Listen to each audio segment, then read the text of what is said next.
It can be always integral multiple of the charge of electrons. Any body cannot have the charge that is, let me explain you.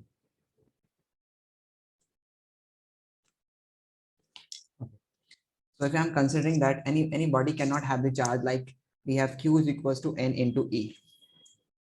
Q is equals to N into E. So here N should be a whole number, a natural number. So if I'm considering any body, कि मैं बोलूं कि कोई एक body है जिसके पास charge जो है वो इस फॉर्म में, that is 2/3 E. Okay, then it will not be considered as we will not consider that here N is not a natural number. So we'll consider that this cannot be the charge of an electron, because ये charge कब आएगा किसी भी body पर, जब उसने 2/3 electron को gain किया हो या 2/3 इलेक्ट्रॉन को लूज किया हो. अगर ये पॉजिटिव चार्ज है तो उसका मतलब है कि उसने 2/3 E का मतलब हुआ कि उसने 2/3 इलेक्ट्रॉन को लूज किया हो, और अगर ये नेगेटिव चार्ज है तो उसका मतलब है कि 2/3 इलेक्ट्रॉन उसने गेन किए हो. तो 2/3 इलेक्ट्रॉन कभी गेन हो नहीं सकते, या तो 2 इलेक्ट्रॉन गेन हो सकते हैं या फिर 3 इलेक्ट्रॉन गेन हो सकते हैं. कंप्लीटली ये वैल्यू नहीं हो सकती, यानी फ्रैक्शन में वैल्यू जिसमें कंप्लीट होल नंबर ना हो वो वैल्यू नहीं हो सकती. So we will consider that the charge on an object is always integral multiple of charge of an electron. Okay. So here we have some questions and let's do that question first. Hello, sir. Hello, Kevin. How are you? I'm fine, sir. How are you? I'm also fine. Good evening, sir. Good evening, beta. How are you? Fine. So, Tanishka, where were you from last 2 or 3 classes? Sir, I have some sort of allergy, so I was not so well. So I took some days off. Okay. Yes, sir. So if I'm talking about this one, tell me if I'm writing this. This is the question here. A current of 1 ampere is drawn from a filament of an electric bulb. It is a question from the NCERT examiner. A current of 1 ampere is drawn from a filament of an electric bulb. Okay, there is an electric bulb. Let me explain you here that there is an electric bulb.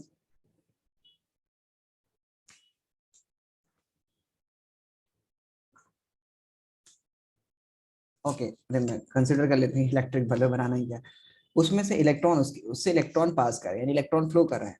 ठीक है, passing through the cross section of the filament से पास कर रहे हैं इन 168 seconds में.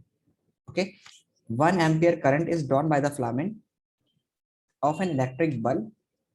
ठीक है, the number of electron passing through the, आपको बताना है कि नंबर ऑफ इलेक्ट्रॉन पास करेंगे 168 सेकंड्स में इन रफली, यानी उससे 168 सेकंड में कितने इलेक्ट्रॉन पास करेंगे ये आपको बताना है. रफली वो इस ऑर्डर में होगा, इसमें कि इसमें कि इसमें. ठीक है, तो आप इसको कैसे सॉल्व करेंगे बताइए. तो we have the formula that I is equals to Q by T, and we have this formula that N is equals to, sorry, Q is equals to N into E. Okay, N into E. We have these two formulas. Now it is being asked that how many number of electrons will pass through it. So अगर मैं बोल रहा हूँ कि 1 ampere current का मतलब क्या होता है, 1 एम्पियर करंट का मतलब होता है कि जब एक कूलाम चार्ज 1 सेकंड में पास कर रहा है, सो हम बोलेंगे कि वो 1 एम्पियर कूलाम बात कर रहा है. 1 यानी कि 1 एम्पियर करंट का मतलब होता है कि at every 1 second, in every 1 second we are passing 1 coulomb charge through it. 1 ampere कब आएगी, जब Q by T की वैल्यू इसमें भी 1 हो और ये भी 1 हो, तो 1 by 1 then you will get 1 ampere. So हम बोलेंगे कि 1 एम्पियर का मतलब हुआ कि आपको हर सेकंड में 1 कूलाम चार्ज पास करना है. सो आपको एक्चुअली में कितना पास करना है, 168 सेकंड तक पास करनी है. तो बताइए आप कितना कूलाम चार्ज पास होगा 168 सेकंड में.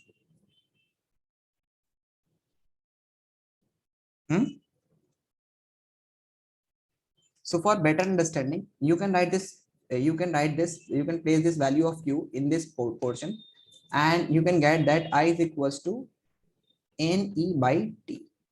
Here I is the current that is 1 ampere. N is the number of electron, okay, and E is the charge of an electron, that is 1.602. 1.602 तो बस 1.6 ही कंसीडर कर लीजिए उसको, into 10 raised to the power minus 19 upon time is 168. So here you will find that n would be equivalent to, ये इस तरफ चला जाएगा और ये नीचे आ जाएगा, तो you will get 168, okay, upon 1.6 into 10 raised to the power minus 19. Now what would be the roughly answer? What would be your roughly answer?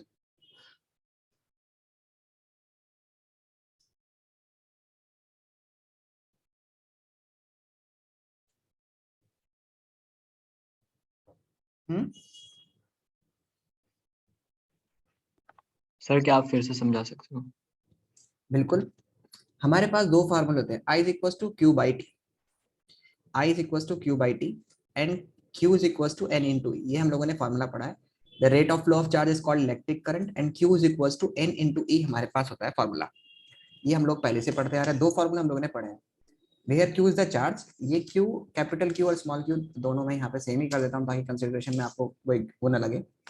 सो इस फॉर्मूले में अगर मैं Q की जगह पर NE रख दूं तो कोई दिक्कत होगी बेटा? यहाँ पर if I plus, so you can write here I is equals to N into E by T. लिख सकते हैं? लिख सकते हैं कि नहीं लिख सकते हैं? Yes sir, yes sir.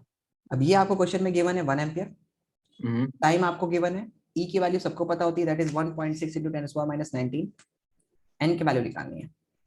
सो मैंने 1 की जगह पर, I की जगह पर 1 लिखा, टाइम की जगह पर 168 लिखा, N को N ही रहने दिया और E की जगह पर मैंने 1.6 into 10 power minus 19 लिखा. Okay, got it? Is there any problem? No? No, Then sir. N will be equivalent to 1 into 168. This N will goes to that side and 1 is being multiplied, this one you will get 168 and this will comes down, so you will find it. आप confuse ना हो तो मैं इसको N इधर लिख सकता हूँ, अगर आपको कंफ्यूजन है तो आप ऐसे लिख सकते हैं कि N इज इक्वल टू ये पोर्शन नीचे आ गया है और ये पोर्शन ऊपर चला गया.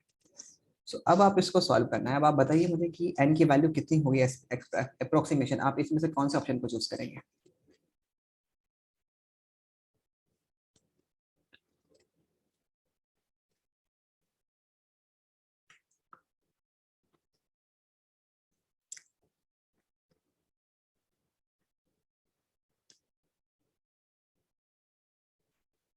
बोलिए.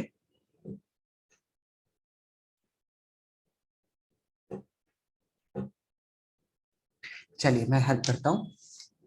अब आप इसको क्या लिखेंगे, यहां से आप एक डेसिमल हटा लीजिए और यहां पर आप 10 कर दीजिए. ओके, अब आपको पता है कि जब आप इसको डिवाइड करेंगे तो 16 टेंजा होता है 160. ओके, यानी 16 से जब आप इसको डिवाइड करेंगे तो यू विल गेट 16 2.0 करके यानी आंसर आएगा. अगर आप इसको डिवाइड करेंगे 168 को 16 से, तो you will get here that it would be 16 1 16 then 0, then in the 8 you cannot read the table because it is greater, so you have to put the decimal here. Okay, sorry 0 लगाना पड़ेगा आपको. और वैसे भी पता है कि 16 10 करके समथिंग करके आंसर आएगा क्योंकि 16 से ज्यादा बड़ा है, मतलब 16 10 जो होता है 160 होता है, तो 10 पॉइंट समथिंग करके आंसर आएगा. कंफ्यूज नहीं होना यहाँ पे कि कभी आप गड़बड़ कर जाओ. एक डिजिट यहाँ पर आ चुका है, उसके बाद आप इसको फिर यहाँ पर डेसिमल लगाएंगे and then you will get 80 and then 5 10.05. ठीक है, या फिर आपको और कंफ्यूजन हो रहा है तो आप इसको और आसानी से ऐसे कर सकते हैं कि पहले इसको 2 से डिवाइड कर लीजिए या 4 से या 8 से. 4 से डिवाइड करेंगे तो 4 4 16, 4 4 16 and 4 2 42. Then when you divide it further you will get 21 by 2 and when you divide it further you will get 10.5. so आपका जैसा दिल चाहे वैसे कर लीजिए. तो you will get 10.5 into 10, एक पहले से 10 यहाँ पर लगा हुआ है, upon 10 raised to the power minus 19. अब बताइए कितना आएगा, ये पावर ऊपर चली जाएगी तो कितना हो जाएगा, ये 10 की पावर 1 है तो ये रहेगा 10.5 into अब बताइए कितना आंसर आएगा. 10 raised to 18. 10 raised to the power, ये पॉजिटिव ऊपर हो जाएगा, ये ऊपर जाएगा तो पॉजिटिव हो जाएगा, यानी 10 raised to the power positive 19 हो जाएगा. Mhm. इनटू 10 की पावर 1 पहले से ही है तो इट विल बिकम 10 की पावर 20. 20. Okay. अब इसमें 10 की पावर 20 हम लोग को गिवन है, ठीक है। लेकिन यहाँ पर एक्चुअल में अगर मैं इसको स्टैंडर्ड यूनिट में लिखता हूँ तो I will get the value as 1.05 into 10 raise to the power 21। But since यहाँ पर 20 ही दे रखा है तो हम लोग इसको ऐसे ही लिख देंगे यहाँ से, ओके। रफली समझ आया? सर शुरू से समझा सकते फिर से? शुरू से? हाँ sir. Q is equal to N E होता है और I is equal to Q by T होता है, ये दो फॉर्मूले हैं। क्वेश्चन में कह रखा है कि एक करंट, 1 एम्पियर करंट जो है वो फिलामेंट से ड्रॉन होता है। 1 एम्पियर करंट का मतलब हुआ कि 1 कूलाम चार्ज आपका हर सेकंड फ्लो करेगा। I इज इक्वल टू होता है Q by T. So 1 ampere current कब होता है? जब 1 सेकंड में 1 कूलाम चार्ज पास होता है, तो उसको हम लोग 1 एम्पियर करंट बोलते हैं। तो आपको 168 सेकंड तक फ्लो करना है, तो कितना चार्ज हो जाए, कितना चार्ज फ्लो होगा? 1 सेकंड में 1 कूलाम, तो 168 सेकंड में 168 कूलाम चार्ज पास हो जाएगा। 1 एम्पियर का मतलब क्या हुआ? 1 एम्पियर का मतलब होता है कि when 1 coulomb charge passes through a conductor for the time 1 second we consider it as 1 ampere current. तो आपके पास 168 दे रखा है। तो इसमें आप ऐसे भी कर सकते हैं कि भाई हमारे पास टोटल चार्ज जो है, अगर 1 एम्पियर करंट एक सेकंड में, यानी 1 एम्पियर करंट पास करता है 1 सेकंड में, इसका मतलब हुआ कि 1 एम्पियर करंट का मतलब होता है कि 1 coulomb charge is passing per second. So for 168 second if it is continuously passing, then it will create 168 total coulomb charge आपका पास हो जाएगा। अब सिंपल सी बात है, आपका 168 कूलाम चार्ज पास हो चुका है,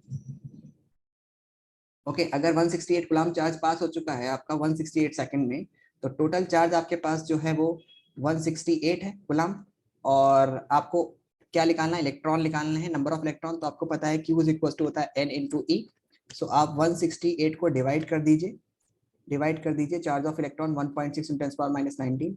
इसको जब आप डिवाइड करेंगे, सो you will get the value 168, ठीक है। एक डेसिमल हटाएंगे नीचे, सो यू विल गेट ऊपर एक 10 आ जाएगा, into 10 upon 16 into 10 raise to the power -19।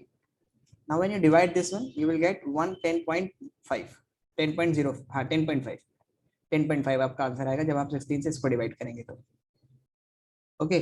अब ये पावर जब ऊपर चली जाएगी तो यू विल गेट 10.5 इंटू 10 की पावर 1 पहले से है, ये ऊपर जाएगी तो +1 हो जाएगी, +19 हो जाएगी। तो +19 इंटू 10 की पावर 1 पहले से है, तो मिल करके हमारे पास हो जाएगा 10 की पावर 20, क्योंकि पावर्स ऐड हो जाती हैं।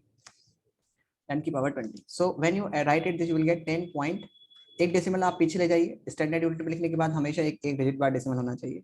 सो you will get 10.05 into 10 raise to the power 21। But the answer is given 20, then 23, 18 और 17। तो हमारे पास आंसर जो होगा वो हम लोग इसको टिक करेंगे, okay. Got it? Yes sir. समझ आया सबको? किसी को कोई डाउट? No, sir. चलिए एक क्वेश्चन करके और दिखाइए मुझे पहले।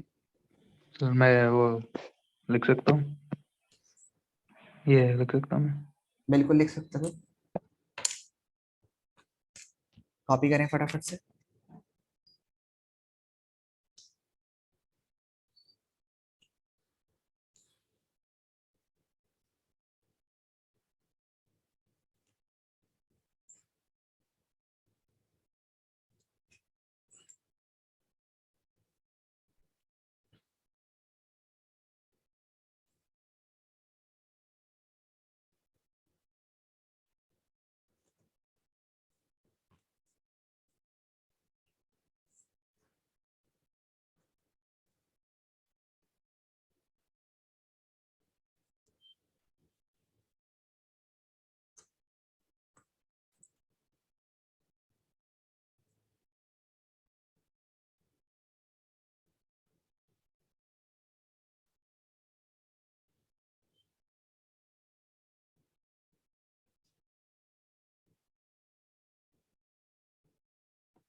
Done sir. Done, okay. हम लोग बात करते हैं कि what are the conditions required, ठीक है, कि क्या क्या कंडीशंस होंगी जब आप किसी एक करंट को फ्लो करते हैं कंडक्टर के अंदर। थोड़ा ध्यान से समझिएगा बेटा। सबसे इंपॉर्टेंट हमारे पास है कि जब हम लोग किसी भी कंडक्टर में करंट को फ्लो करते हैं, it is similar to that of condition that you need to flow the water in a pipe. एक पाइप में जो वाटर फ्लो करते हैं, आपको पता है कि जब एक करंट फ्लो करता है तो उसके अंदर हम लोग बोलते हैं कि we need the free electrons. हम लोग को फ्री इलेक्ट्रॉन्स चाहिए। सो सपोज कीजिए कि मैंने यहां पर ऐसे एक कंडक्टर है जिसमें इलेक्ट्रॉन्स जो है वो रैंडमली फ्लो कर रहे हैं, रैंडमली दे आर फ्लोइंग। कोई इस तरफ मूव कर रहा है, कोई ऊपर, कोई इस तरफ, कोई इधर, कोई नीचे, they are moving in opposite direction, कहीं भी मूव कर रहे हैं। इस कंडीशन में आप देखेंगे कि यहाँ पर इनका जो नेट इफेक्ट होगा वो कैंसिल आउट हो जाएगा। जैसे इसका इससे कैंसिल आउट हो जाएगा, ये वाला जो है वो इस वाले से कैंसिल आउट हो जाएगा, ये वाला इस वाले से, तो अलग अलग हमारे पास जो है वो कैंसिलेशन हो जाते हैं।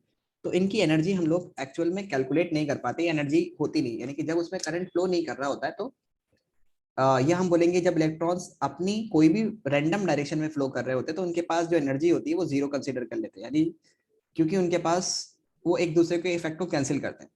एक्चुअली में इलेक्ट्रिकल एनर्जी है क्या बेटा? इलेक्ट्रिकल एनर्जी हमारे पास है क्या? तो जब इलेक्ट्रॉन्स मूव करते हैं किसी पर्टिकुलर डायरेक्शन में, यानी किसी एक पर्टिकुलर, यानी कुछ इस तरह से इलेक्ट्रॉन्स मूव करते हैं किसी एक पर्टिकुलर डायरेक्शन में, तो उस वक्त जो एनर्जी प्रोड्यूस होती है उसको हम लोग, यानी इलेक्ट्रॉन जब मूव करेंगे किसी पर्टिकुलर डायरेक्शन में तो उनके पास कोई ना कोई काइनेटिक एनर्जी होगी, और उस काइनेटिक एनर्जी को हम लोग बोलते हैं इलेक्ट्रिक करंट, यानी उस एनर्जी को हम लोग इलेक्ट्रिक करंट कंसीडर कर सकते हैं, यानी energy of electron, flowing electron, यानी मूविंग इलेक्ट्रॉन की जो एनर्जी होती है वो कुछ उसके पास एनर्जी होती है और उससे उसको हम लोग अपने काम में ले लेते हैं। अब सबसे इंपॉर्टेंट बात यह है कि हमारे पास जब करंट फ्लो नहीं हो रहा होता है तो हमारे पास रैंडम डायरेक्शन में ऐसे इलेक्ट्रॉन्स होते हैं, लेकिन जब इसमें करंट फ्लो हो रहा होता है तब हमारे पास कुछ ऐसी कंडीशन में इलेक्ट्रॉन्स होते हैं, यानी कि जब इलेक्ट्रॉन्स फ्लो, यानी जब उसमें करंट फ्लो होगा, या हम बोलेंगे करंट तभी फ्लो होगा जब इलेक्ट्रॉन्स किसी एक रैंडम डायरेक्शन में मूव करेंगे, ऐसे करंट नहीं माना जाएगा, ऐसे करंट कैंसिल आउट हो जाता है। इलेक्ट्रॉन तो तभी, इलेक्ट्रॉन हर वक्त मूव करते हैं चाहे उसमें करंट पास हो कि नहीं हो, लेकिन करंट जब हम बोलेंगे the current will be considered when the electron start moving in a particular direction। अब जस्ट इमेजिन, इसको अच्छे तरीके से समझने के लिए हम लोग एक कंडीशन को क्रिएट करते हैं।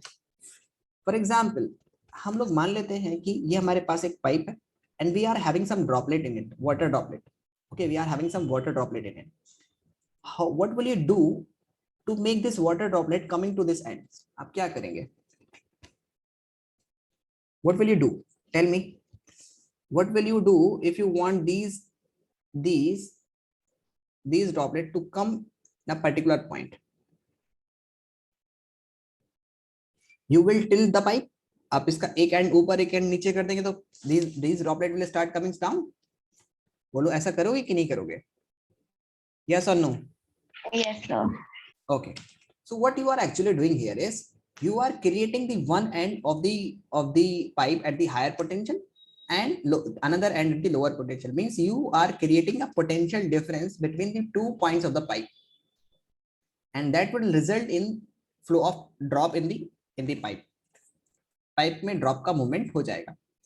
okay, अब इस तरह से अगर मैं एक कंसिडरेशन ले लेता हूं कि अगर आपने ग्रेविटी पर तो इलेक्ट्रॉन का इफेक्ट नहीं पड़ेगा, यानी कि ऐसा तो है नहीं कि अगर आपने पाइप को वर्टिकल रखा और पाइप को आपने ऐसे रख दिया तो electron will start moving in a particular direction, they will start moving like this, no, ऐसा तो नहीं सकता।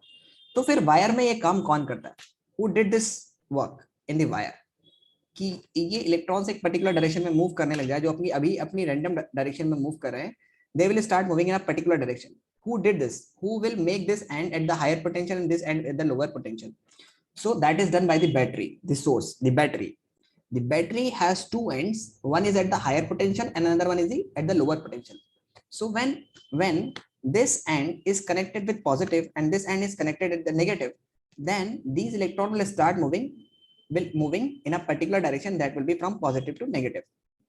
सो जब आप इसको कनेक्ट कर देंगे किससे, एक पोटेंशियल डिफरेंस से, so these electron will start, यहाँ पर मैंने प्लस से कनेक्ट कर दिया और यहाँ पर हमने इसको माइनस से कनेक्ट कर दिया, these electron will start moving from left to right. तो इलेक्ट्रिक करंट जो होगा कंडक्टर में वो जनरेट हो जाएगा, क्योंकि बिकॉज इलेक्ट्रिक करंट कब जनरेट होगा, जब आपने इसको पोटेंशियल डिफरेंस प्रोवाइड कराया, यानी इस ये पहले कुछ इस तरह से मूव कर रहे थे।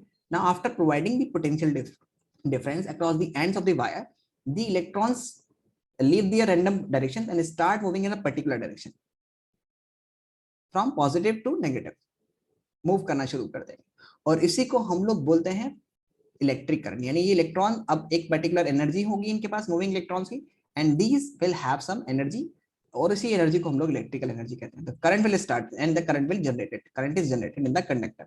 जैसे ही आप इसको कनेक्ट करेंगे तो करंट जनरेट हो जाएगा।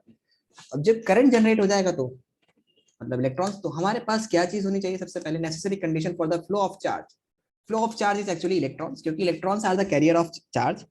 सो we can say that if the electrons are moving, actually we can say that the charge is flowing. Indirectly हम लोग यही बोल सकते हैं। जैसे फॉर एग्जांपल एक बिस्किट का ट्रक है, अगर मैं बोल रहा हूँ कि मेरा एक बिस्किट का पार्सल आने वाला है किसी एक जगह से और वो ट्रक में है, तो हम लोग बोल सकते हैं कि अगर ट्रक मूव कर रहा है तो मतलब बिस्किट का पार्सल भी मूव कर रहा है।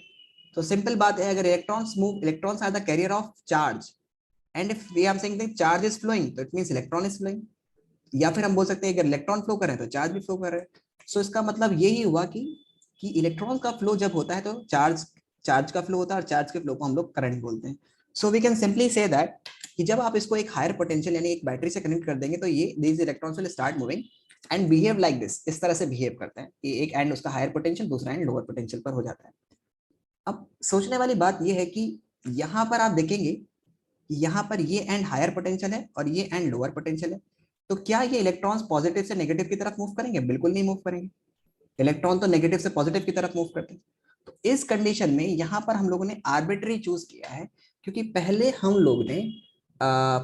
लोगों ने पता नहीं था कि electrons are the carrier of current, तो हम लोग मानते थे कि हर चीज पॉजिटिव से नेगेटिव की तरफ मूव करती है, हर चीज पॉजिटिव से नेगेटिव की तरफ मूव करती है। तो इलेक्ट्रॉन मतलब हायर पोटेंशियल, हम लोगों ने इसको मान लिया कि this is the higher potential and this is the lower potential. तो करंट की डायरेक्शन जो मानते हैं हम लोग, वो मानते हैं कि current is flowing from higher to lower, क्योंकि हर चीज हमारी हायर से लोअर की तरफ मूव करती है। तो हम लोग मान लेंगे this is the direction of the current, that is higher to lower. But क्या ये प्रैक्टिकली पॉसिबल है कि एक इलेक्ट्रॉन जो है वो नेगेटिव से पॉजिटिव टर्मिनल की तरफ, सॉरी नेगेटिव से पॉजिटिव से नेगेटिव की तरफ मूव कर जाए? कभी भी नहीं मूव करेगा, क्योंकि इलेक्ट्रॉन खुद नेगेटिवली चार्ज होता है, वो पॉजिटिव से नेगेटिव की तरफ नहीं जाएगा, नेगेटिव तो रिपेल करता है। तो electrons always move from negative to positive. So हम लोगों ने ये माना है कि करंट की जो डायरेक्शन होती है, यानी direction of current, direction of current is from positive यानी हायर पोटेंशियल टू नेगेटिव यानी लोअर पोटेंशियल की तरफ होती है। लेकिन ठीक है, ये तो करंट की ओरिजिनल डायरेक्शन जो होनी चाहिए थी, ये हम लोगों ने चेंज नहीं करी कि पॉजिटिव से नेगेटिव की तरफ ही करंट मूव करता है। लेकिन बाद में जब हम लोग को पता चला कि इलेक्ट्रॉन्स के जाने की वजह से, यानी इलेक्ट्रॉन के मूव करने की वजह से करंट फ्लो करता है, तो हम लोग को इसको नेगेटिव कर देना चाहिए था, इसको पॉजिटिव, लेकिन हम लोगों ने वैसे ही रखा, हम लोगों ने इसको चेंज नहीं किया। हम लोगों ने बोला कि फिर हम लोग को सारी कैलकुलेशन, सारी थियरीज में सब कुछ चेंज करना पड़ता, तो हम लोगों ने बोला कि करंट की डायरेक्शन वही है, पॉजिटिव से नेगेटिव, और हम लोग इसके लिए एक वर्ड बोल सकते हैं it is opposite to the flow of electrons, कि इलेक्ट्रॉन जिस डायरेक्शन में मूव करते हैं उससे अपोजिट डायरेक्शन में करंट मूव करता है। अब हम लोग ये मान रहे हैं ना, हम लोगों ने मान लिया कि हम लोग क्या करते हैं, कोई भी चीज को हम लोग अजम्पशन लेके मान सकते हैं, क्योंकि हम लोग को कैलकुलेशन करनी है। ठीक है, अगर हम लोग अपनी कैलकुलेशन करते हैं कि भाई ऊपर जाने पर जी की वैल्यू पॉजिटिव है तो नीचे आने पर नेगेटिव हो जाएगी, अगर नीचे आने पे पॉजिटिव है तो ऊपर जाने पर नेगेटिव हो जाएगी। सो ये तो हमारी आर्बिट्री, हम लोग की खुद की वो है कि अगर मैं मानता हूं कि इस डायरेक्शन में मैं वेलोसिटी को पॉजिटिव कंसीडर कर रहा हूं, तो इस डायरेक्शन में नेगेटिव कंसीडर करना पड़ेगा, तो बाई चॉइस है। सो अगर मैंने यहाँ पर मान लिया कि हम लोग ने मान लिया कि ठीक है, electrons are responsible for the current, तो हम लोग मान सकते हैं कि हम लोग अपनी करंट की डायरेक्शन जो है वो वही रखते हैं कि पॉजिटिव से नेगेटिव टर्मिनल की तरफ, ठीक है। The electrons are, the current is moving, यानी आई की जो डायरेक्शन होगी पॉजिटिव से नेगेटिव की तरफ होगी, ठीक है, that would be the direction of I. But actual में अगर मैं बोलूं तो इलेक्ट्रॉन्स की जो डायरेक्शन होगी that will be the from negative terminal to positive terminal. Electrons are moving from negative to positive and the current is moving from positive to negative. So हम लोग बोल सकते हैं direction of current is from positive terminal to the negative terminal और higher potential to the lower potential, और we can say that it is opposite to the flow of electron. समझ आया सबको? किसी कोई डाउट है? No sir. ये arbitrary choose करना था तो चूज कर लिया, बात खत्म। क्योंकि हम लोगों ने पहले से करना था तो इसको फिर इसके चक्कर में हम लोग को बहुत सारे लॉज हम लोग को दोबारा से करने पड़ते हैं। जैसे हम लोग बोल सकते हैं right hand thumb rule, Fleming left hand rule, Fleming right hand rule, ठीक है। उसके साथ साथ बहुत जगहों पर हम लोग को करंट की डायरेक्शन से मैग्नेटिज्म की साइकिल वगैरह बहुत सारी चीजें हम लोग करंट की डायरेक्शन को मान करके करते हैं, तो फिर हमारे सारे रूल्स गड़बड़ हो जाते हैं। तो इसलिए हम लोगों ने वही रखा, बस ये मान लिया कि ठीक है भाई करंट की डायरेक्शन पॉजिटिव से नेगेटिव है, हम उसको चेंज नहीं कर रहे हैं, लेकिन एक्चुअल में इलेक्ट्रॉन जो फ्लो करते हैं उसी से करंट फ्लो करता है। और electrons are responsible for the conduction of electricity in the conductor, यानी सॉलिड चीज के अंदर रिस्पॉन्सिबल होते हैं। तो हम लोगों ने मान लिया कि ठीक है करंट की डायरेक्शन वही रहेगी, लेकिन इलेक्ट्रॉन की डायरेक्शन पॉजिटिव से नेगेटिव से पॉजिटिव, यानी opposite to the direction of electron, current की डायरेक्शन के अपोजिट मान लेंगे। Okay, got it? Is there any doubt? Got it बेटा? Yes sir. Okay, so moving to this, तो हम लोग को दूसरी चीज क्या चाहिए बेटा? पहली चीज हम लोग को चाहिए कि पोटेंशियल डिफरेंस होना चाहिए, यानी कंडक्टर के अंदर जब रैंडमली इलेक्ट्रॉन्स मूव कर रहे हैं तो उसमें हम लोग they are cancelling their effect, so वहां पर कोई इलेक्ट्रिक करंट जनरेट नहीं होगा। लेकिन जब आप इसको एक पर्टिकुलर डायरेक्शन में मूव करा देंगे तो एक इलेक्ट्रिक करंट जनरेट हो जाएगा, और करंट जनरेट होने के लिए आपको उसका एक एंड हायर पोटेंशियल और दूसरा एंड लोअर पोटेंशियल पर करना पड़ेगा, तभी करंट जनरेट होगा। सो उसके लिए वो कौन करता है, एक हायर पोटेंशियल पर एक lower potential, that is done by the battery. Okay, so मैं यहाँ पर लिख सकता हूँ कि both the ends are the same potential. यहाँ पर अगर आप देखोगे कि यहाँ पर दोनों एक ही एंड पर है, तो यहाँ पर कोई सेम पोटेंशियल पर है तो यहाँ पर कोई कंडक्शन नहीं होगा। लेकिन अगर एक एंड आपने हायर पोटेंशियल पर कंसीडर कर लिया, दूसरा एंड लोअर पोटेंशियल पर कंसीडर कर लिया, तो the water droplet will start flowing. So हम लोग लिखेंगे why do the drop of the pipe be start moving. Simple सी बात है, because we can say that one end of the pipe is at higher potential and another end is the lower potential, so it is start moving. Okay, can the electron flow in the conductor if we keep the if one end of the अगर हम लोग ऐसे एक and को higher potential पर कर दें और दूसरे को लोअर पोटेंशियल पर रख दें, तो क्या ऐसा हो सकता है? नहीं होगा, यानी ग्रेविटी के उस पर नहीं होगा कि आप एक ऊपर हाइट पर वायर को रख दे, एक एंड उसका ऊपर रख दें और दूसरा एंड नीचे रख दे तो इलेक्ट्रॉन ऐसे फ्लो कर जाएंगे। नहीं, आपको बैटरी की ही जरूरत पड़ेगी। समझ आया? कोई डाउट इसमें? फिर से बोल सकते सर? मैं फिर से बोल सकता हूँ कि यहाँ पर आप अगर चाहें कि इफ यू आर कंसिडरिंग कि can the electron flow in a conductor if we keep one end, यानी एक एंड आप इसका हायर पे रख दीजिए वायर का और एक एंड आप लोअर, यानी कि आप ऐसे सोच लीजिए कि सपोज कीजिए कि आपने अपनी छत पर या रूफ पर या टेरिस पर एक एंड रखा और दूसरा एंड आपने ग्राउंड पे रखा, तो इलेक्ट्रॉन्स क्या इलेक्ट्रिसिटी फ्लो हो जाएगी इसमें वायर में? नो ना, बिकॉज इलेक्ट्रॉन पर ग्रेविटी का इफेक्ट नहीं होता। Electron will not behave like a water droplet in the pipe. ऐसा नहीं होगा कि आपने ऐसे रखा है तो दे will start moving in a particular direction. आपको उसके लिए बैटरी की जरूरत पड़ती है।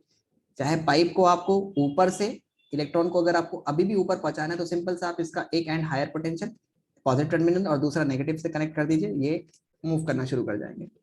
सो यहाँ पर आपको ये चीज कंसीडर करनी है, ये कुछ नहीं है, सिंपल सा वो है assumptions. Moving to the next part.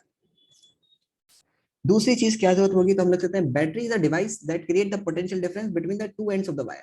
Battery या सेल वो डिवाइस होती है जो वायर के दो टर्मिनल्स पर पोटेंशियल डिफरेंस को क्रिएट करती है, और ये बहुत जरूरी है। अदरवाइज इलेक्ट्रॉन्स अपनी रैंडम डायरेक्शन में मूव करेंगे और वो इलेक्ट्रिसिटी कंडक्ट नहीं कर पाएंगे, या हम बोलेंगे कि वो कोई इलेक्ट्रिसिटी उसमें जनरेट नहीं होगी, इलेक्ट्रिक चार्ज कोई फ्लो नहीं होगा। सो जैसे मैंने यहाँ पर एग्जांपल दिया है कि यहाँ पर आप electrons are moving in a random direction when battery is not connected, तो electrons are moving in a random direction in the conductor. अगर मैं कंसीडर करता हूँ कंडक्टर को, ठीक है, तो यहाँ पर इलेक्ट्रॉन्स मूव कर रहे हैं एक रैंडम डायरेक्शन में मैं यहाँ पे, लेकिन अगर मैं इसी को एक वायर से कनेक्ट कर देता हूँ, ठीक है, इफ आई एम कंसिडरिंग कि यहाँ पर एक वायर है, सो अभी ये मूव कर रहा है, लेकिन इसी वायर में ये they will start moving in a particular direction when they are connected with the battery. मैंने यहाँ पर भी वही किया है कि पॉजिटिव से नेगेटिव टर्मिनल हमारे पास आई की डायरेक्शन है, करंट की डायरेक्शन मैंने लिखा भी यहाँ पे direction of current from positive से नेगेटिव, लेकिन इलेक्ट्रॉन जो मूव कर रहे हैं वो नेगेटिव से पॉजिटिव की तरफ मूव कर रहे हैं। आप देख भी सकते हैं पिक्चर में कि they are moving from negative to positive. So यहाँ पर बैटरी जब आप उससे कनेक्ट कर देंगे तो electrons move in a particular direction, एक पर्टिकुलर डायरेक्शन में मूव करेंगे। समझ आया? बैटरी का क्या फंक्शन होता है बताइए बेटा, what is the function of battery? बताइए बेटा, what is the function of battery in a circuit? Is there anyone? It creates a potential difference between the two Yes. ends. Yes, it creates the potential difference between the ends of the wire or a conductor. Okay. तो अगला सवाल है मेरा इसी में आपसे, electrons potential difference create करने से क्या होता है? What would happen if we create the potential difference between the terminals or end of the wires? क्या होगा अगर हम लोग एक कंडक्टिंग वायर में पोटेंशियल डिफरेंस को क्रिएट कर देते हैं तो फिर क्या होगा? बोलिए। तो जो हमारे पास इलेक्ट्रॉन्स थे जो रैंडम डायरेक्शन में मूव कर रहे थे, they will start moving in a particular direction and will produce electricity और electric current will be generated. Okay, got it? Yes, sir. got it, sir. Okay, now next question is the availability of free electron is also an important requirement for the conduction of। अभी suppose कीजिए कि हमारे पास battery है, अब battery की जगह पर मैंने यहाँ पर बैटरी से भी कनेक्ट कर दिया, लेकिन ये वायर में चेंज करके एक वुड लगा देता हूँ यहाँ पर वुड, तो will the electron will able to flow? No. Why? Because there is no free electrons. So we need such type of device or we need such type of conductor that is going to have the free electrons. Suppose कीजिए आपके पास pipe है और इस pipe के अंदर आपने ये जो वाटर ड्रॉपलेट है ये आपने किसी चीज से चिपका दी, यानी they are not able to move now, fix कर दिया आपने। तो आप पाइप को अगर ऐसे कर भी देंगे, इसका एक एंड वन ऊपर और एक एंड नीचे कर भी देंगे तो वो मूव नहीं कर पाएंगे क्योंकि water droplet are fix, they are not free. तो इसी वजह से अगर मैं किसी कंडक्टर के अंदर, for example if I am considering the structure of diamond and graphite, let me explain you. ये सपोज कीजिए कि मेरे पास फ्री इलेक्ट्रॉन्स का होना बहुत जरूरी, मेटल्स में फ्री इलेक्ट्रॉन सबसे ज्यादा होते हैं। इन डायमंड्स में अगर हम बात करते हैं तो डायमंड्स में हर एक carbon atom 4 other carbon atom से बॉन्डेड रहता है, 4 अदर कार्बन एटम से बॉन्डेड रहता है। सो आप देखेंगे कि every carbon atom is bonded with 4 other carbon atoms, ठीक है। तो जब ये बॉन्डेड रहता है इस तरह से, तो हम बोलेंगे कि इसमें एक भी इलेक्ट्रॉन फ्री नहीं है, सबके सब बिजी हैं बॉन्डिंग में। लेकिन अगर मैं ग्रेफाइट की बात करता हूं तो ग्रेफाइट में हर एक carbon atom 3 other carbon atom से बॉन्डेड रहता है। In graphite each carbon atom is bonded with 3 other carbon atoms.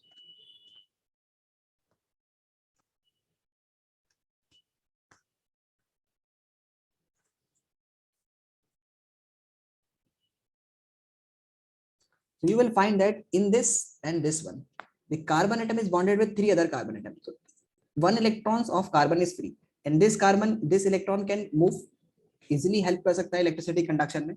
So that's why graphite is a good conductor of electricity, क्योंकि graphite में electrons free होता है, move करने के लिए free होता है।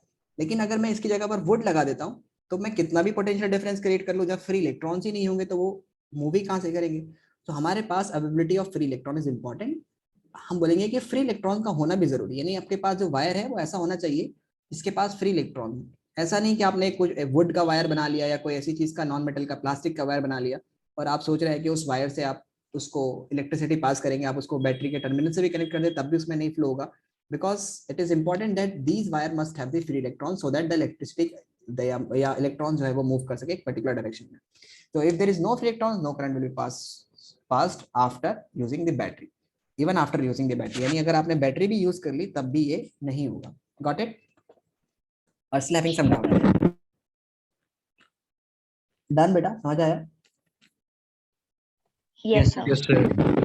Is there anyone who didn't understand the concept? Everyone understood? Sir last वाला पॉइंट फिर से बता सकते हो? मैंने यही बोला है कि अगर फ्री इलेक्ट्रॉन्स नहीं होंगे, किसी कंडक्टर में फ्री इलेक्ट्रॉन्स नहीं है, all are busy in bonding, like the carbon की अगर आपने इसमें एक डायमंड का बना दिया तो डायमंड अगर आप लगाएंगे तो उसमें फ्री इलेक्ट्रॉन नहीं, क्योंकि हर एक कार्बन बिजी है बॉन्डिंग में, हर एक 4 अदर कार्बन से बॉन्ड बना रहा है, तो आप कितना भी पोटेंशियल डिफरेंस क्रिएट कर दीजिए वो नहीं करेगा कंडक्टर इलेक्ट्रिसिटी।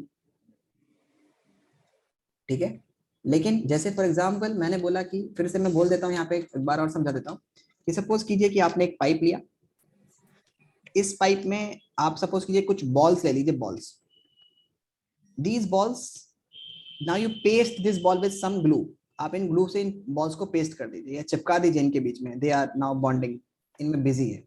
अब आप इसका एक एंड ऐसे कर दीजिए, तो क्या ये बॉल फ्लो मूव कर पाएंगे नीचे? बिकॉज दे आर स्टिक, चिपकी हुई तो नहीं फ्लो करेंगे। भले ही आपने इसमें एक एंड उसका हायर पोटेंशियल और दूसरा एंड लोअर पोटेंशियल पर क्रिएट कर दिया है, तभी भी ये नहीं मूव करेंगे। तो इन बॉल्स का फ्री होना भी जरूरी है। लाइकवाइज एक इलेक्ट्रॉन में, एक कंडक्टर में फ्री इलेक्ट्रॉन्स का होना जरूरी है। अगर इलेक्ट्रॉन्स ही फ्री नहीं होंगे तो फिर इलेक्ट्रिसिटी कंडक्ट कैसे होगी? आप कितना भी पोटेंशियल डिफरेंस क्रिएट कर लीजिए, वो नहीं मूव करेगा। समझ आया? Yes sir. Is there any doubt किसी को? Okay, now move further. Sir एक मिनट, जी बताएं, ये कॉपी करना है? बस एक पॉइंट कॉपी करना है।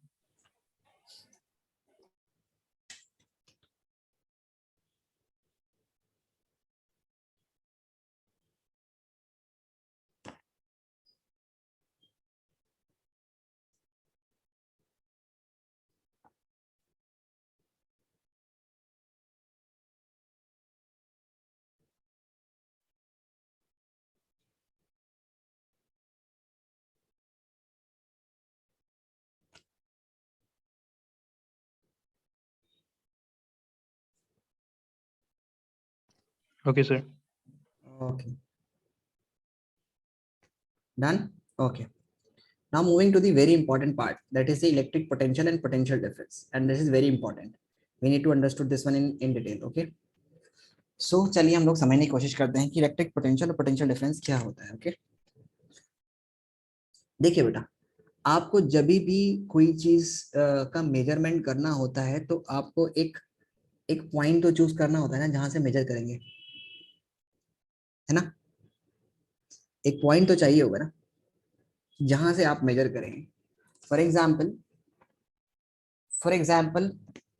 आप, एक बॉल है, वो आपने हिट की बैट से जैसे ही आपने हिट की, आपको उसकी स्पीड कैलकुलेट करनी है।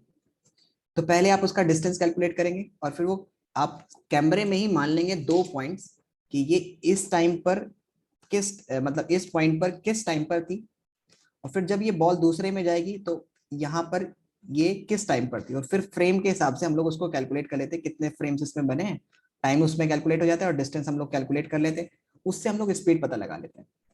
यानी कि किसी भी चीज को मेजर करना है, लेट सिंपल और सिंपल बनाता हूँ। सपोज कीजिए मुझे 2 जगह का डिस्टेंस मेजर करना है, मैं बोलता हूँ कि बताइए मुझे इस पॉइंट का डिस्टेंस कितना होगा, ए पॉइंट का डिस्टेंस बताइए कितना होगा, तो आप क्या बोलेंगे? बताइए क्या बोलेंगे? मैं बोलूँ ए पॉइंट का डिस्टेंस बताइए, तो आपका सवाल होगा कि सर ए पॉइंट का डिस्टेंस आप मुझे बताइए कहाँ से मेजर करना है, इस पॉइंट से मेजर करना है, यहाँ से मेजर करना है, यहाँ से मेजर करना है, कहाँ से हम लोग ए पॉइंट को मेजर करें? ए पॉइंट का डिस्टेंस तो हमें पता होना चाहिए ना कि ए पॉइंट के बीच में। तो ऑलवेज जब भी हम लोग कोई चीज मेजर करते हैं, हम लोग 2 पॉइंट्स के बीच में कोई चीज को मेजर करते हैं। ठीक है, एक्चुअली में इसी तरह से अगर मैं बात करता हूं कि हम लोग को कोई चीज मेजर करनी होती है किसी भी यूनिट्स में, जैसे मुझे मेजर करना है डिस्टेंस, डिस्टेंस की जो यूनिट होती है दैट इज मीटर होती है। मीटर कहाँ से आया? खैर ये तो मैं बोल सकता हूँ कि 1 सेकंड में जितना लाइट ट्रेवल डिस्टेंस करती है, दैट इज हम लोग सिंपल लैंग्वेज में बोल सकते हैं कि मीटर को अगर मुझे डिफाइन करना हो तो मैं बोल सकता हूँ कि मीटर वो डिस्टेंस है जितना लाइट 1 अपॉन, या मैं सिंपल बोलूँ तो दैट इज, एक मिनट,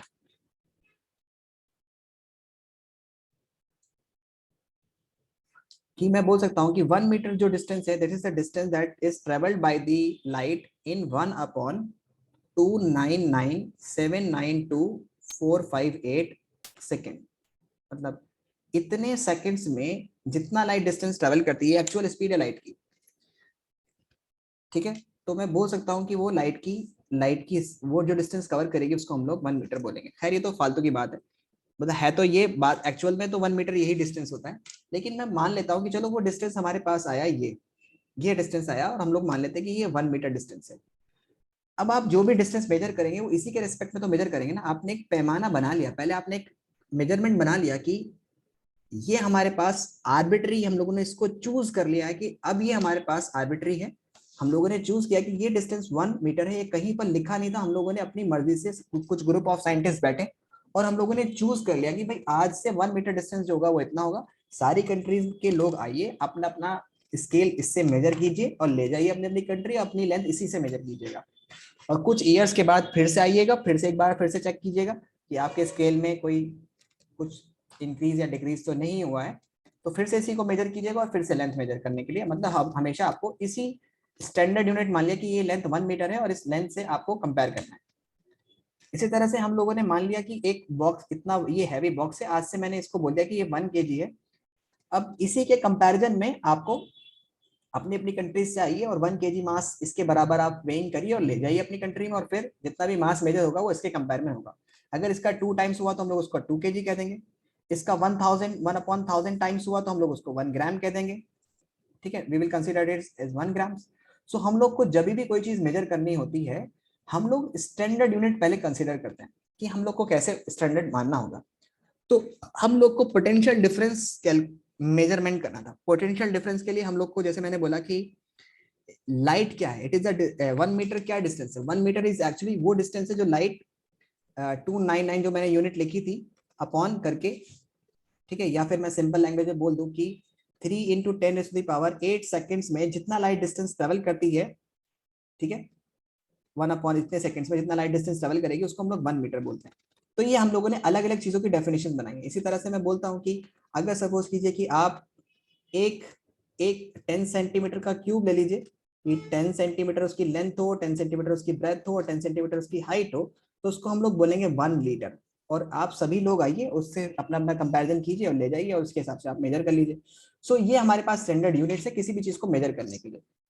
हमारे पास अलग अलग चीजों की यूनिट होती है, जैसे मुझे एटॉमिक मास को मेजर करना है, तो एटॉमिक मास क्या है, एटॉमिक मास की भी तो डेफिनेशन है ना, कि 1/12 कार्बन, 1/12 पार्ट, यानी अगर मैं कार्बन एटम का ले लेता हूं और कार्बन एटम के 12 पार्ट कर दूं, तो उसमें से एक पार्ट जो होगा that would be considered as 1/12 part of carbon 12 atom. Carbon 12 मतलब कार्बन के 2 आइसोटोप्स होते हैं, कार्बन 12 और कार्बन 14, तो कार्बन 12 वाले की बात कर रहे हैं हम लोग। तो वो जो पार्ट होगा वो हम लोग कंसीडर करेंगे कि हमारे पास स्टैंडर्ड पार्ट है, हम लोग सारे जितने भी एटम्स होंगे इससे कंपेयर करेंगे। जैसे किसी का मास 16 AMU है, ऑक्सीजन का मास 16 AMU है, तो उसका मतलब हुआ 16 into this is 16 times the 1/12 part of carbon 12 atom, यानी ऐसे ऐसे 16 पार्ट जब होंगे तो वो 1 कार्बन एटम 1 ऑक्सीजन एटम के बराबर होंगे। तो इस तरह से हम लोग को हमेशा एक स्टैंडर्ड पहले मानना पड़ता है किसी भी मेजरमेंट को फिजिक्स में करने के लिए, और फिर उससे हम लोग कंपेयर करते हैं हर चीज को, उसी से हम लोग को कंपैरिजन करना होता है। तो हम लोगों ने जो हमारे बैटरी है उसका जो पोटेंशियल डिफरेंस है उसको कैलकुलेट करने के लिए पहले हम लोग को एक आर्बिट्री मानना पड़ेगा, यानी इलेक्ट्रिक पोटेंशियल को डिफाइन करना पड़ेगा।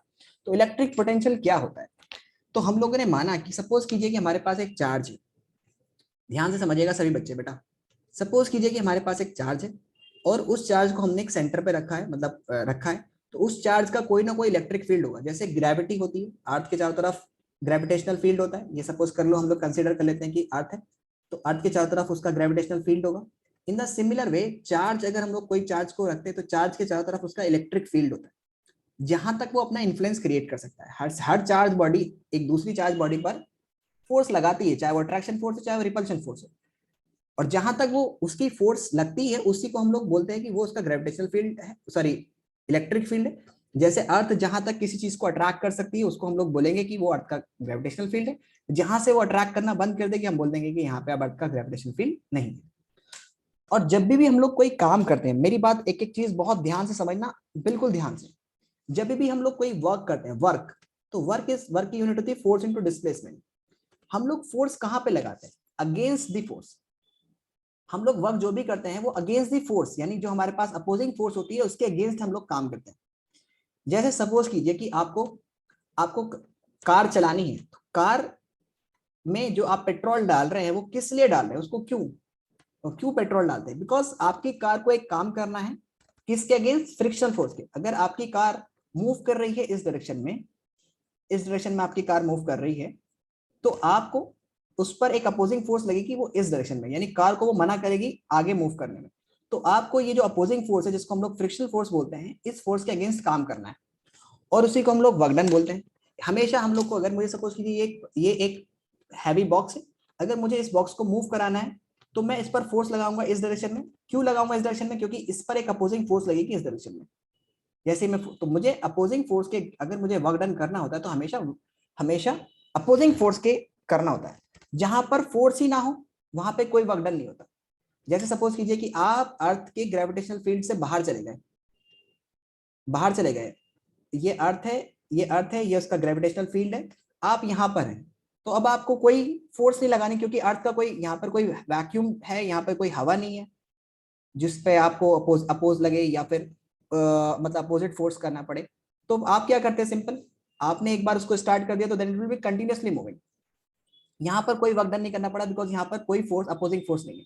इसलिए हम लोग अपने जितने भी रॉकेट्स वगैरह होते हैं उसको एक बार छोड़ते हैं, इसके ग्रेविटेशनल फील्ड से पास करने के बाद हम लोग उसको एक पर्टिकुलर डायरेक्शन में, जहां भी हम लोग को मार्स पे या कहीं भी हम लोग को भेजना है, सपोज करो ये मार्स से बहुत दूर है, तो हम लोग उसको सिंपल एक डायरेक्शन में छोड़ करके और उसको इसकी तरफ सेट करके भेज देते हैं। यानी कि फिर उसके बाद इंजन को बंद कर देते हैं कि हम लोग को सिर्फ अर्थ की ग्रेविटेशनल फील्ड से पार कराने के लिए, यानी अपोजिंग फोर्स को अर्थ उसको अपनी तरफ खींचेगी, और हम लोग को उसको उससे अगेंस्ट ले जाने के लिए वर्क डन करना पड़ेगा। उसके लिए हम लोग को एनर्जी चाहिए, लेकिन जैसे ही ये फोर्स खत्म हो जाएगी तो हम लोग को कोई एनर्जी नहीं चाहिए, फिर हमारा रॉकेट अपने आप चलता रहेगा। हम लोग अपने इंजन भी बंद कर देंगे तब भी वो चलता रहेगा।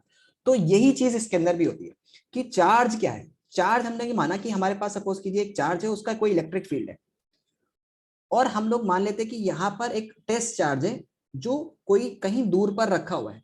ध्यान समझना बेटा, कहीं दूर रखा हुआ है, और यहाँ पर इस पर कोई चार्ज नहीं लग रहा, यहाँ पर इसका इन्फ्लुएंस नहीं है, मतलब इसका इन्फ्लुएंस सिर्फ यहाँ तक है। ये जो बाउंड्री दिख रही है इसका इन्फ्लुएंस सिर्फ यहाँ तक है। ये जो चार्ज है, यहाँ पर जो चार्ज है और एक चार्ज यहाँ पर रखा हुआ है, तो इस चार्ज को मैं यहाँ ले जाऊं, कहीं भी ले जाऊं, इसके बाहर, वहां पर मुझे कोई वर्क डन नहीं करना पड़ेगा, क्योंकि वहां पर फोर्स नहीं लग रही, वहां पर इसका इलेक्ट्रिक फील्ड नहीं है, वहां पर इस चार्ज की कोई फोर्स नहीं है। ठीक है, तो यहां तक अगर मैं लेके आता हूं तो कोई वर्क डन नहीं करना। और ये पोर्शन जहां पर इसकी फोर्स नहीं लगती उसको हम लोग क्या बोलते हैं? Infinite position. यानी वो जगह जहां पर इसका चार्ज, इस वाले चार्ज का इन्फ्लुएंस खत्म हो जाए, तो वो दूसरे चार्ज के लिए इनफाइनाइट पोजीशन हो जाती है। Will consider that it is infinite position, infinite. तो हम लोग मान लेते हैं कि सपोज कीजिए मैं यहां तक कोई चार्ज को लेकर के आ गया, अभी तक मुझे कोई वर्क डन नहीं करना पड़ा, लेकिन जैसे ही मैं इसके ग्रेविटेशनल फील्ड में, सॉरी इलेक्ट्रोस्टैटिक फील्ड में या इलेक्ट्रिक फील्ड में एंटर करूंगा, तो ये पॉजिटिव चार्ज को रिपेल करना शुरू कर देगा, यानी इट विल रिपेल इट, ये इसको रिपेल करेगा। और मुझे जबरदस्ती अगर इसके इलेक्ट्रिक फील्ड में एक चार्ज को ला करके रखना है, सपोज करो मुझे ए पोजीशन पर ला कर रखना है, तो उस ए पोजीशन पर लाने के लिए मुझे वर्क डन करना पड़ेगा इस अपोजिंग फोर्स के लिए। यहां तक मुझे कोई वर्क डन नहीं करना पड़ता क्योंकि यहाँ पर कोई अपोजिंग फोर्स नहीं है, लेकिन यहां से जैसे एंटर करूंगा और मैं यहां पर लेके आऊंगा तो मुझे वर्क डन करना पड़ेगा। I have to start working, मेरे को वर्क डन करना पड़ेगा एक अपोजिंग फोर्स के खिलाफ, मेरे को वर्क डन करना पड़ेगा जो कि ये मना कर रहा है कि मेरे फील्ड में नहीं आओ, तो मुझे एक वर्क डन करना पड़ेगा, जबरदस्ती लाना पड़ेगा। सपोज कीजिए कि मैं वो वर्क डन करके इस पॉइंट को यहाँ पर पहुंचा सकता हूँ, तो मेरा वर्क डन अब इसके अंदर स्टोर्ड हो गया। जैसे एक स्प्रिंग है, ये मेरे पास स्प्रिंग है, मैंने इस पर वर्क डन किया और मैंने इसको कंप्रेस कर दिया, तो कंप्रेस करने पर मैंने जो इसमें वर्क डन किया, अब ये स्टोर हो चुका है इसके अंदर मेरा वर्क डन। अब इस वर्क डन से मैं कोई और दूसरा काम करवा सकता हूँ, यानी स्प्रिंग की मदद से कोई दूसरा काम करा सकता हूँ। जब ये एक्सपेंड होगा तो ये इसके अंदर स्टोर्ड हो चुका है मेरा वर्क डन। तो इसी तरह से मैंने जो वर्क डन किया है इस चार्ज को यहाँ पर लाने के लिए, वो मेरा वर्क डन इस पोजीशन पर स्टोर्ड हो चुका है। ठीक है, और मान लेते हैं कि वो मैंने सपोज कीजिए कि 20 जूल मैंने वर्क किया, लेट सपोज कीजिए मैंने 20 जूल किया है, और मैंने 1 कूलम चार्ज को मैं लेके आया हूँ और मैंने 20 जूल वर्क डन किया है। मेरे पास 1 कूलम चार्ज था, मैं इसके इलेक्ट्रिक फील्ड में लेके आया और मैंने 1 जूल काम किया है, 1 जूल सपोज, सॉरी एक कूलम चार्ज है, मैंने 20 जूल काम किया। तो अब बस समझ में आने वाला एकदम, मतलब होप नहीं छोड़िएगा, बिल्कुल समझिएगा बिल्कुल ध्यान से। तो मेरा मान लेते हैं कि ये 20 जूल वर्क डन मैंने इसको किया, तो इस पॉइंट का जो पोटेंशियल होगा वो कितना होगा, 20 जूल होगा।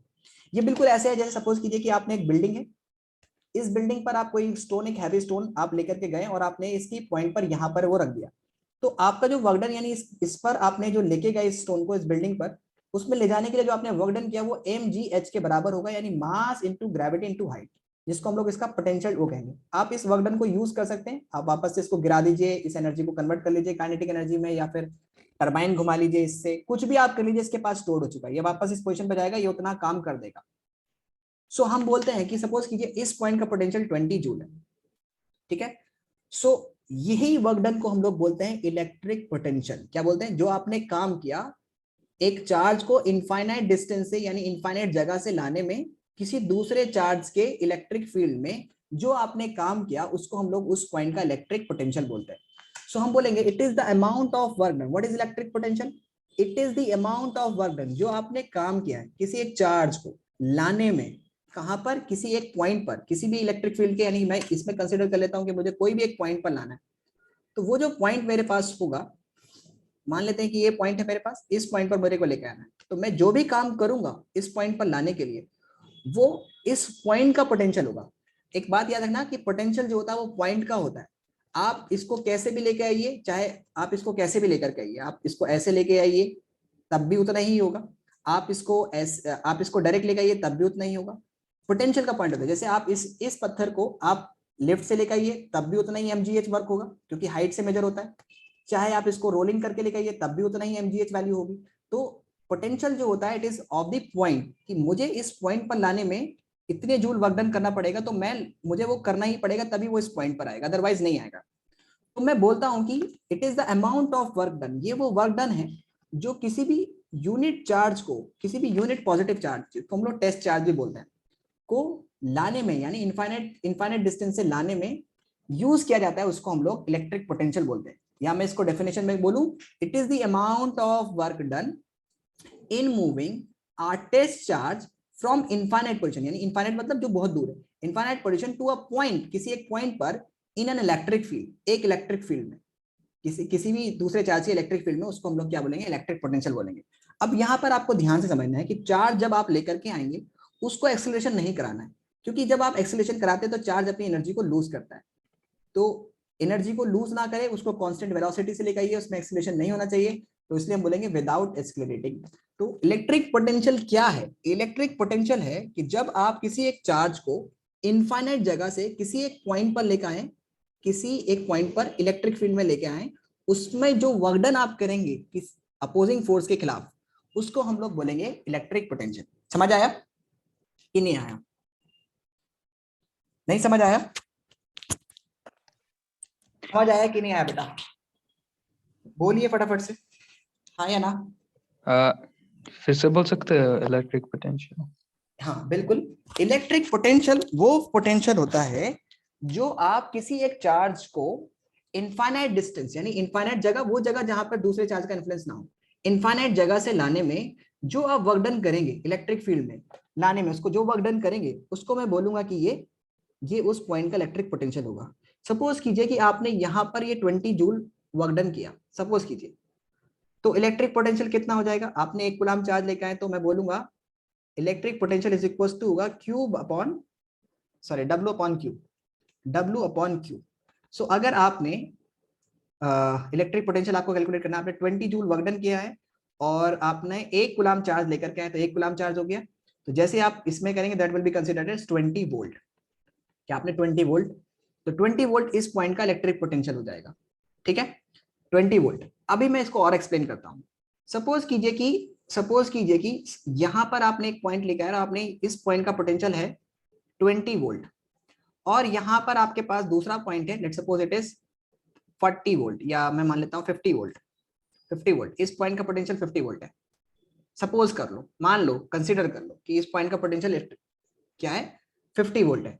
सो अगर आपको इस जगह से इस जगह पर चार्ज को लेके आना है, तो कितना वर्क डन करना पड़ेगा? कितना वर्क डन करना पड़ेगा? ये बिल्कुल ऐसे है जैसे सपोज कीजिए कि इस पॉइंट पर एक पत्थर रखा हुआ है और इस पॉइंट की पोटेंशियल एनर्जी जो है दैट इज 20 जूल, और एक और बिल्डिंग है अभी, और इस पॉइंट पर आपको लेके जाना है, और इस पॉइंट का पोटेंशियल है 50 जूल। तो बताइए अगर आप इसको यहां से यहां लेके जाएंगे तो कितना काम करना पड़ेगा आपको? Tell me. अगर आपका 20 जूल के पोटेंशियल पर कोई स्टोन रखा हुआ है, आपको उसको 50 जूल के पोटेंशियल पर लेके जाना है, तो बताइए आप कितना काम करेंगे उस पर पहुंचाने के लिए? बोलिए। विल इट बी 30 ना? yes 30 30 करना पड़ेगा ना, 20 तो पहले से ही हो रखा है, 30 यानी डिफरेंस हो जाएगा। ठीक है, सो 30 आपको करना पड़ेगा। तो इसी को हम लोग बोलते हैं पोटेंशियल डिफरेंस। पोटेंशियल डिफरेंस क्या है? पोटेंशियल डिफरेंस है it is the amount of work done in moving a unit charge. एक चार्ज आप कोई एक पॉइंट पे कंसीडर कर लीजिए, उस चार्ज को आप एक जगह से दूसरी जगह इलेक्ट्रिक फील्ड में ही लेके जा रहे हैं, आप कहीं बाहर से नहीं ला रहे। You are not bringing the charge from infinite distance, अलग से नहीं ला रहे आप, सिंपल सी बात है। तो हम लोग क्या बोलेंगे, जब एक पॉइंट से दूसरे पॉइंट पर ले जाने में जो भी वर्क डन होता है उसको हम लोग इलेक्ट्रिक पोटेंशियल डिफरेंस बोलते हैं। It is the amount of work done in moving a unit positive charge from point A to point be with in electric field, यानी जो इलेक्ट्रिक फील्ड के अंदर है, विदाउट एस्केलेटिंग, बिना उसको एस्केलेट किए, उसको हम लोग क्या बोलते हैं? इलेक्ट्रिक पोटेंशियल डिफरेंस बोलते हैं। तो electric potential difference is the difference between the two points या two potentials in the electric field, and electric potential is that work done, वो वर्क डन होता है जो आपने इनफाइनाइट डिस्टेंस से किसी एक चार्ज को किसी एक पर्टिकुलर पॉइंट पर लेकर के आए हैं, तो उस पॉइंट के पोटेंशियल को हम लोग इलेक्ट्रिक पोटेंशियल बोलते हैं। तो डेफिनेशन तो आपको ऐसे ही याद करनी होगी, एग्जैक्ट यही डेफिनेशन मेनली आती है। तो डेफिनेशन तो आपको यही याद करनी होगी, that it is the amount of work done in moving a unit positive charge from infinity to a point in electric field, किसी भी पॉइंट पर आप लेके आएंगे। ओके, सो ये वो वर्क डन होता है जब आपने किसी एक टेस्ट चार्ज को इनफाइनाइट जगह, इनफाइनाइट मतलब जहां पर इसका इन्फ्लुएंस ना हो, इस चार्ज का इन्फ्लुएंस ना हो, तो वहां से लाने में जब आप वर्क डन करना शुरू करेंगे, क्योंकि यहां तक तो आप कहीं भी ले जाइए कोई वर्क डन नहीं करना, तो जैसे इसकी सरफेस में एंटर करेगा तब आपको वर्क डन करना है। तो वो जो वर्क डन करने में, यानी कि आपको किसी एक पॉइंट पर चार्ज लाना है, सपोज कीजिए कि आपको चार्ज यहाँ पर लाना है, आप इस चार्ज को यहाँ पर लेकर के आए, आपने वर्क डन किया, जितना भी वर्क डन किया, आपने एक कूलाम चार्ज कंसीडर कर लिया, आपने 20 जूल का वर्क डन किया, तो दैट वुड बी कंसीडर कि इस पॉइंट का पोटेंशियल 20 वोल्ट हो जाएगा, 20 वोल्ट। फिर आप दूसरी बार एक चार्ज को लेकर आए, आपने यहाँ पर इसको रखा, सपोज कीजिए कि ये वो आपके 30 वोल्ट, यानी 30 वोल्ट इस पॉइंट का पोटेंशियल है। सो अब पोटेंशियल डिफरेंस क्या होगा कि इस पॉइंट का पोटेंशियल है बी, इस पॉइंट का पोटेंशियल ये है ए, ये है 20, ये है 30, तो पोटेंशियल डिफरेंस हो जाएगा जो इन दो टर्मिनल्स, यानी जब आप ए से बी पर कोई चार्ज लेके आएंगे उसको पोटेंशियल डिफरेंस बोलेंगे। समझ में आया? एक बार इस डेफिनेशन को पढ़ो और समझने की कोशिश करो कि इस स्टेटमेंट में तुम्हें कहां पे कोई चीज समझ में नहीं आई। एक बार स्टेटमेंट को पढ़ें बेटा, ट्राई करें, एक बार कोशिश करें कि इस स्टेटमेंट में पढ़ने की कोशिश करें, क्योंकि ये सिंपल से डेफिनेशन है, बहुत बार आती है। Electric potential and electric potential difference. Electric potential में आपको इनफाइनाइट से किसी एक पॉइंट में इलेक्ट्रिक फील्ड में लाना होता है चार्ज को, उसमें जो वर्क डन होगा उसी को हम लोग बोलेंगे इलेक्ट्रिक पोटेंशियल। और इलेक्ट्रिक पोटेंशियल डिफरेंस, आपको एक पहले से ही इलेक्ट्रिक फील्ड के अंदर एक पोजीशन है और दूसरी पोजीशन है, आपको एक पोजीशन से दूसरी पोजीशन पर चार्ज लेके जाना है, वो जो होगा वो इलेक्ट्रिक पोटेंशियल बोलेंगे। ठीक है, जैसे फॉर एग्जांपल एक बैटरी है आपके पास, उस पर लिखा हुआ है 12 वोल्ट, तो इसका मतलब है कि इसका एक पोटेंशियल और दूसरे पोटेंशियल में जो डिफरेंस है दैट इज 12 वोल्ट। हो सकता है कि ये 80 हो, इस वाले का पोटेंशियल 80 हो, तो इस वाले का कितना होगा, दैट वुड बी ऑफ 68। ठीक है, हो सकता है कि इसका 24 हो और ये 12 हो, तो डिफरेंस कितना होगा 12। सो कुछ भी हो सकता है, इट इज 14, ये 2, दोनों का डिफरेंस कितना होगा 12। तो 12 is the potential difference that is the between the two terminals of the battery. समझ में आया? समझ Yes, आया sir. बेटा? Yes sir. आप देखते हैं कि एक बैटरी हमारी बहुत देर तक चलती है, एक बैटरी हमारी है 12 वोल्ट की ही, लेकिन एक बैटरी बहुत टाइम तक चल जाएगी, एक बैटरी बहुत देर तक कम तक चलेगी। सो वो डिपेंड करता है कि उसके अंदर कितना कितना है, तो वही डेफिनेशन के दो टर्मिनल के बीच में जो डिफरेंस है वो उतना है, लेकिन कितनी कैपेसिटी तक वो उसको चला सकता है वो उसके ऊपर डिपेंड करता है। So it is the amount of work done in moving a unit positive charge from point A to point B without accelerating. अब बात करते हैं कि अब आप बताइए दोनों की यूनिट्स में डिफरेंस। यूनिट्स में क्या क्या डिफरेंस होगा. सो अगर मैं कंसिडर करता हूं कि आपसे बोलता हूं कि मैं इफ आई एम कंसिडरिंग कि आप किसी मार्केट गए and you find that is 5 kg apples, you buy 5 kg apples and out of that you give the 2 kg apple to a beggar. Okay, then how much will be the remaining apple? बताइए कितना होगा remaining apple? 3 kg ना. Yes sir. तो 3. 3 kg, तो ये भी kg है, ये भी kg, ये भी kg है. सो अगर मैं बोल रहा हूं कि अगर पोटेंशियल, इलेक्ट्रिक पोटेंशियल की यूनिट जो होती है, दी SI यूनिट की अगर मैं बात करता हूं, SI unit of electric potential is volt. Volt है जिसको हम लोग कैपिटल V से डिनोट करते हैं, और इलेक्ट्रिक पोटेंशियल को हम लोग डिफाइन कर सकते हैं electric potential is equal to work done upon charge, जो अपने चार्ज को लिख करके आए हैं. सो उसको हम लोग इलेक्ट्रिक पोटेंशियल बोलते हैं. सो इलेक्ट्रिक पोटेंशियल की जो यूनिट है अगर वोल्ट है तो उसका डिफरेंस की यूनिट भी वही होगी. जैसे केजी में से केजी को माइनस करोगे तो केजी आंसर आएगा. तो both the electric potential and electric potential difference are the same unit. The SI unit of both electric potential and electric potential difference is volt and denoted by capital V. इसको हम लोग denote करते हैं V electric potential is equal to work done upon charge, that is W upon Q, and we can write it like this way. अब ये जो unit है हमारे पास that is W by Q and that is 1 coulombs per 1 joule. Work done की unit होती है joule और second. कई बार ये आपको ये भी पूछ लेगा कि बताइए एनर्जी कैलकुलेट कीजिए. तो एनर्जी बेटा वर्क डन की यूनिट को ही एनर्जी बोलते हैं, एनर्जी भी बोलते हैं. तो कई बार एनर्जी को पूछेगा आपसे, बोलेगा नहीं वर्क डन, आपको बोल देगा find calculate the energy when 2 coulomb charge passes through a conductor at a potential difference of 5 volt. Calculate the energy when 2 coulomb charge passing through a conductor at a potential difference of 5 volt. So आप पूछेंगे यार energy के तो sir ने पढ़ाया नहीं. Energy and work done is same. We can write V is equals to W is equals to V into Q and then it will be 5 into 2, that would be the 10 joule. समझ आया? समझ Yes आया? sir. Yes, sir. So इस तरह से energy and potential difference are the same unit. Okay? Got it? Yes sir. चलिए एक number करके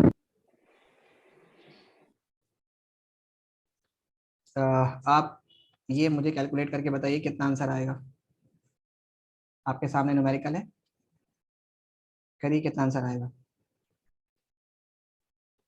Calculate the amount of work done in moving 10 raised to the power 20 electron across a potential difference of 10 volt.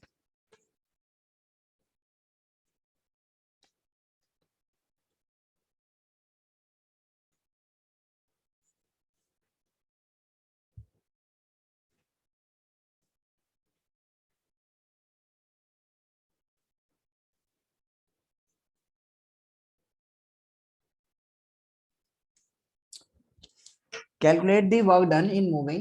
Work done या energy कुछ भी बोल सकते हैं आपसे क्वेश्चन में. In moving 10 raised to the power 20 electrons across a potential difference of 10 volt. Calculate कीजिए. मैं देता हूं आपको 5 मिनट्स सॉल्व करने के लिए. अरे ज्यादा टाइम हो गया भाई, मैं ही सॉल्व कर देता हूं. ओके, सो बेटा इस क्वेश्चन को कैसे करेंगे हम लोग. अब आपको पता है कि V इज इक्वल टू होता है W by Q. Number of electron पूछ रहा है ना इसमें, चार्ज तो कहीं नहीं दे रखा. तो Q को आप स्प्लिट कर लीजिए. V is equal to W upon N into E, क्योंकि Q की जो वैल्यू होती है वो होती है N इंटू E. अब आपको कुछ नहीं करना, आपको नंबर ऑफ इलेक्ट्रॉन पता करने हैं. सो एक काम कीजिए, N को आप इस तरफ ले जाइए और V को आप नीचे लेकर आ जाइए. तो ये हो जाएगा W, नहीं आपको वर्क डन पता करना है ना, नंबर ऑफ इलेक्ट्रॉन्स आपको गिवन है, आपको W पता करना है. तो you can write it V into N into E is equals to W. V into N into E is equals to W. Now you can write that work done आपको calculate करना है. V आपको पता है that is 10 volt. N आपको given है that is 10 raised to the power 20 into electron का charge होता है 1.6 into 10 raised to the power minus 19. तो वर्क डन आपके पास कितना आ जाएगा, ये दोनों मिलके हुई 10 की पावर 21 और फिर ये minus 19. 21 minus 19 you will get 1.6 into 10 raised to the power positive 2. Okay, or you can write it work done is equals to 160 joule. समझ आया? So it should be 1600 joule, right? नहीं बेटा 1600 नहीं होगा, 21 ये यहाँ पर है ना डेसिमल, सो 1.6 इंटू 10⁻² आया है, तो आप इसका मतलब 1.6 into 100 and that would B 160। Okay. Sir फिर से बोल सकते हो सर? देखो यहाँ से यहाँ तक मल्टीप्लाई करोगे तो कितना आएगा, ये 10⁻21 पॉजिटिव, यस 10⁻21 यहाँ ये 10⁻21 आया है, और 10⁻21 into 10⁻−19 you will get 10⁻2 okay into 1.6 तो पहले से